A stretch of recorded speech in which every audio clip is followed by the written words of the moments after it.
Hello students, मैं doctor Sandhya Gupta, associate professor political science, government arts college Kota विश्वविद्यालय के syllabus में BA third year political science के विद्यार्थियों के लिए 2 पेपर्स हैं। पहला, प्रतिनिधि पाश्चात्य राजनीतिक विचारक या रिप्रेजेंटेटिव वेस्टर्न पॉलिटिकल थिंकर्स, और दूसरा, अंतर्राष्ट्रीय संबंध 1945 से या इंटरनेशनल रिलेशंस सिंस 1945। आज हम पेपर फर्स्ट, जिसका नाम है प्रतिनिधि पाश्चात्य राजनीतिक विचारक, से अध्ययन की शुरुआत करेंगे। पहले हम थोड़ा संक्षेप में इस पेपर के बारे में जान लें। इस पेपर में हम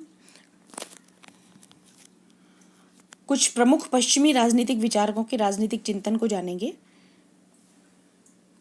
जिनमें प्लेटो, अरस्तु, Thomas Aquinas, Machiavelli, Hobbes, Locke, Rousseau, Bentham, J S. Mill, Hegel और कार्ल मार्क्स शामिल हैं। अब प्रश्न उठता है कि राजनीतिक चिंतन क्या होता है और इसे हम क्यों जानना चाहते हैं, अर्थात इसकी इम्पोर्टेंस क्या है या महत्ता क्या है। वस्तुतः राज्य संबंधी मूलभूत प्रश्नों पर विचार करना ही राजनीतिक चिंतन है। राज्य क्या है, राज्य का कार्यक्षेत्र क्या है, राज्य क्यों आवश्यक है, राज्य की आज्ञा का पालन क्यों करना चाहिए, या आदर्श राज्य कैसा होना चाहिए, वगैरह। और ये प्रश्न हमेशा से मानव मस्तिष्क में विद्यमान रहे हैं, उसे परेशान करते रहे हैं। अनेक विचारकों ने इन प्रश्नों का उत्तर देने की कोशिश की और राजनीतिक चिंतन से संबंधित कई महान ग्रंथ अस्तित्व में आए, और इनमें से ही कुछ राजनीतिक विचारक हमारे अध्ययन की विषय वस्तु हैं। दूसरा प्रश्न कि हम इसे क्यों जानना चाहते हैं या इस राजनीतिक चिंतन का अध्ययन क्यों करते हैं। कुछ विद्वान निस्संदेह इसे एकदम निरर्थक, अनावश्यक और हानिकारक मानते हैं, किंतु ये पूर्ण सत्य नहीं। राजनीतिक चिंतन के अध्ययन का अपना एक अलग महत्व है। जैसे पहली बात कि ये राजनीतिक विचार मानव समाज में परिवर्तन लाते हैं, उसे गति देते हैं। जैसे उदाहरण के लिए देखें तो फ्रेंच रिवॉल्यूशन या फ्रांस की क्रांति 1789, उस पर लॉक के विचारों का बहुत गहरा असर था, या 1917 की साम्यवादी क्रांति जो कार्ल मार्क्स की चिंतन की वजह से हुई थी, और भी बहुत सारी ऐसी बड़ी घटनाएं हैं जिन पर राजनीतिक चिंतन का गहरा प्रभाव पड़ा है। और दूसरी बात ये भी कि हमारी जिज्ञासा को शांत करते हैं, क्योंकि ये राज्य संबंधी प्रश्न हमारे मन में भी होते हैं और हमें इस चिंतन से सहायता मिलती है। एक बात ये भी, तीसरी बात कि इतिहास की घटनाओं को समझने में भी इससे सहायता मिलती है, और आधुनिक समस्याओं को सुलझाने में भी कुछ समाधान इन विचारों में मिल जाते हैं। पाश्चात्य राजनीतिक चिंतन के इतिहास को 3 युगों में बांटा जा सकता है। पहला, प्राचीन काल, जिसको प्रारंभ से, जब से राजनीतिक चिंतन की शुरुआत हुई, मतलब करीब ईसा पूर्व 6वीं सदी से 5वीं सदी तक, प्रारंभ से 5वीं सदी तक प्राचीन काल कहा जाता है राजनीतिक चिंतन का। और इसमें प्रमुख विचारक हुए प्लेटो और अरस्तु, जिसमें से प्लेटो और अरस्तु दोनों को ही हम अपने सिलेबस में पढ़ेंगे। दूसरा काल मध्यकाल, जिसे 5वीं सदी से 15वीं सदी तक माना जाता है, और इसमें saint Ambrose, saint Augustine, saint Aquinas और भी बहुत सारे विचारक थे, और इसमें से एक्विनास को हम पढ़ेंगे। तीसरा काल आधुनिक काल, जिसे 15वीं सदी से अब तक माना जाता है, और इसमें Machiavelli, Hobbes, Locke, Rousseau, Hegel, Mill, Bentham, Marx, Laski वगैरह विचारकों को इस आधुनिक काल में रखा जाता है। और भी बहुत सारे विचारक हैं। ये हमारे इस पेपर की मुख्य राजनीतिक विचारक रहेंगे। आज हम शुरुआत करते हैं अपने सिलेबस के पहले विचारक प्लेटो से, जिनका टाइम माना जाता है 428 या 427 ईस्वी पूर्व से 348 या 347 ईस्वी पूर्व तक। और प्लेटो से इसलिए क्योंकि प्लेटो को पश्चिमी जगत में सबसे पहला व्यवस्थित राजनीतिक सिद्धांतकार माना जाता है। वे एक महान यूनानी दार्शनिक थे और राजनीतिक विचारों के क्षेत्र में उनको जो जाना जाता है वो मुख्य रूप से उनके न्याय सिद्धांत, आदर्श राज्य की उनकी संकल्पना और उनकी दार्शनिक राजा की अवधारणा जो थोड़ी सी डिफरेंट है के लिए जाना जाता है। पहले हम उनका जीवन परिचय देख लेते हैं। प्लेटो का जन्म यूनान के नगर राज्य एथेंस में लगभग 427 ईस्वी पूर्व में हुआ था। उनके बचपन का नाम एरिस्टोक्लीस था, पर विशाल काया के कारण उन्हें प्लेटोन कहा जाने लगा। वे सक्रिय राजनीति में जाने का सपना रखते थे, किंतु अंततः वह राजनेता ना बनकर राजनीतिक दार्शनिक बने। वे प्रसिद्ध दार्शनिक सुकरात के शिष्य थे। हम सुकरात को शायद संभवतः जानते होंगे, जिनके विचारों का तथा तत्कालीन लोकतंत्रवादी शासन द्वारा की गई उनकी हत्या का, जो करीब 399 बीसी की घटना थी, सुकरात को विषपान के लिए मजबूर किया गया था और इस घटना का प्लेटो पर गहरा असर हुआ। इसके बाद लगभग 12 वर्ष का समय अज्ञातवास का रहा। कहा जाता है कि वे इस दौरान देश देशांतर घूमते रहे और अध्ययन करते रहे। इसके उपरांत एथेंस वापस लौटकर उन्होंने ईस्वी पूर्व में अपना विख्यात शिक्षणालय, जिसका नाम एकेडमी रखा, वो खोला और वही बाद में यूरोप का पहला विश्वविद्यालय कहलाया। प्लेटो ने इसके प्रवेश द्वार पर लिखवाया था कि ज्यामिति की ज्ञान, ज्योमेट्री, गणित के ज्ञान के बिना यहाँ प्रवेश नहीं होगा। Let no man ignorant of geometry enter here.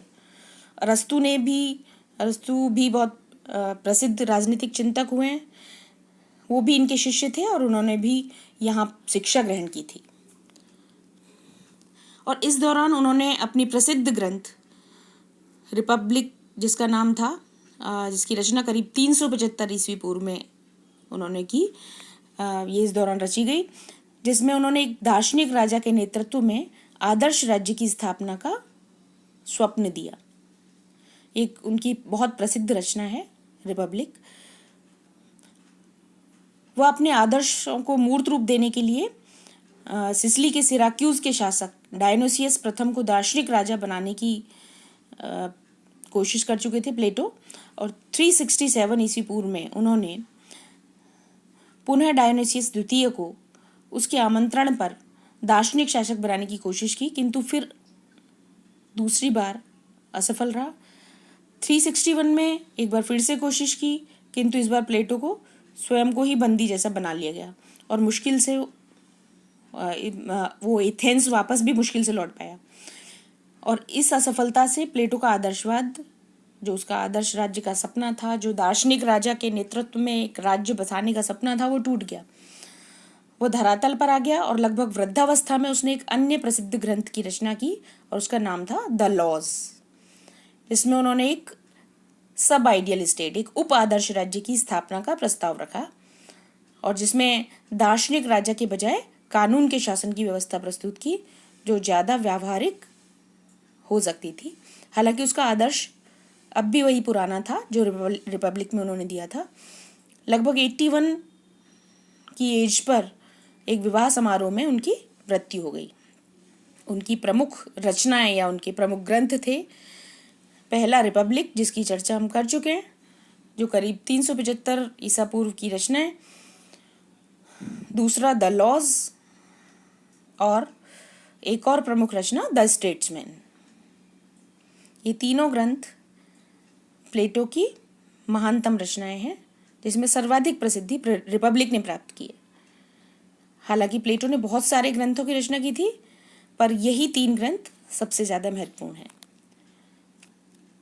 प्लेटो ने अपने जो ग्रंथ लिखे वो ज़्यादातर संवाद शैली में लिखे हैं, बातचीत की शैली में लिखे हैं, वाद विवाद की शैली में लिखे हैं, जिसमें द्वंद्वात्मक और दूसरी अन्य निगमनात्मक पद्धतियों का प्रयोग किया गया है। बहुत सारी रचनाओं में प्लेटो ने, जैसे रिपब्लिक में भी, एक प्रमुख पात्र का नाम सुकरात रखा है, क्योंकि वो सुकरात से बहुत इंस्पायर्ड थे। और भी बहुत सारे पात्र उसमें वाद विवाद करते दिखाई देते हैं, सुकरात और बहुत सारे अन्य पात्र। ये इस तरह की शैली में उन्होंने अपने ग्रंथों की रचना की है।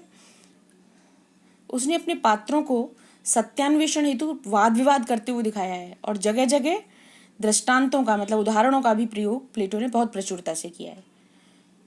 रिपब्लिक प्लेटो की महानतम रचना है, जो उसने करीब, जब वो 40 वर्ष की एज का था तब लिखी थी।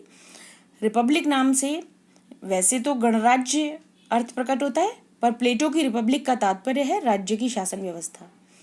इस पुस्तक में उसका प्रमुख प्रतिपाद्य विषय था आदर्श राज्य की स्थापना, और वो आदर्श राज्य की स्थापना अपने न्याय संबंधी विचारों को साकार रूप देने के लिए गढ़ता है।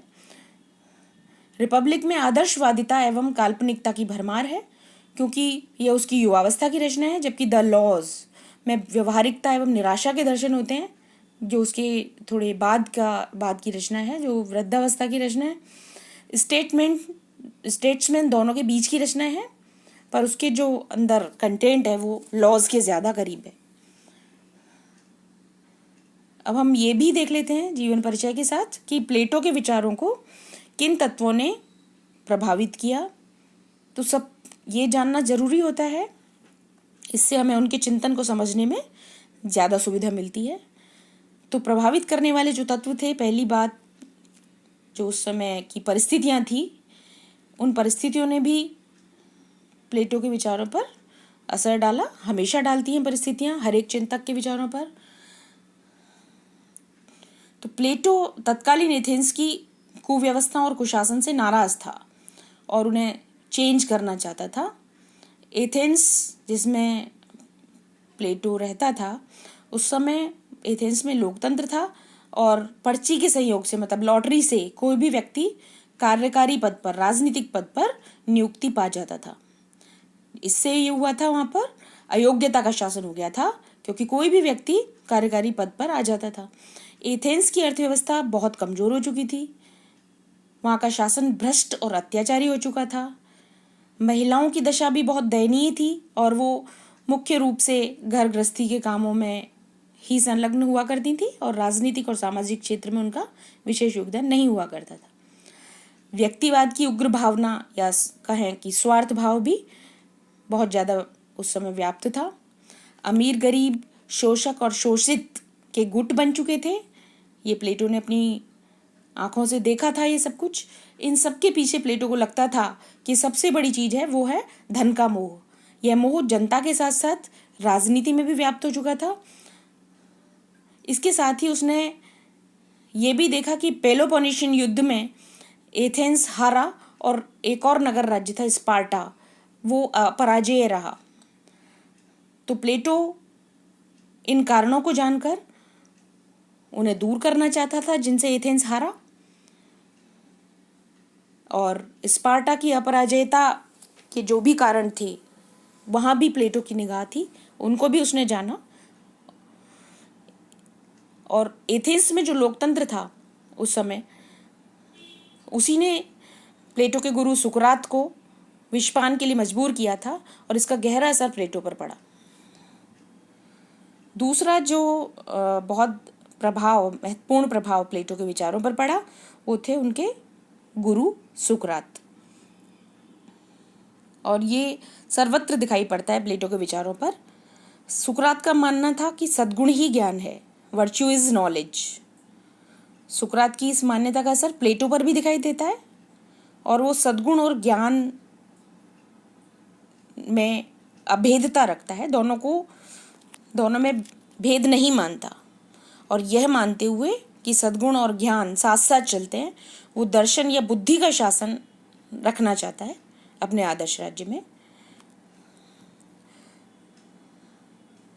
वो मानता है कि ज्ञानी व्यक्ति ही सद्गुणी हो सकता है, इसलिए ज्ञान का शासन वो अपने आदर्श राज्य में या रिपब्लिक में रखना चाहता है। प्लेटो सुकरात की इस मान्यता को भी आगे बढ़ाता है कि शासन एक उच्च कोटि की कला है। ये सुकरात मानते थे कि शासन एक उच्च कोटि की कला है, और प्लेटो ने भी इसी को अपनाया। प्लेटो ने सुकरात की जो शैली थी लिखने की, द्वंद्वात्मक शैली, उसको भी अपनाया। दृष्टांतों का जो प्रचुर प्रयोग प्लेटो के ग्रंथों में दिखाई देता है वो सुकरात से शायद प्लेटो ने अपनाया, और आदर्श राज्य की खोज भी संभवतः सुकरात से ही प्रेरित दिखाई देती है।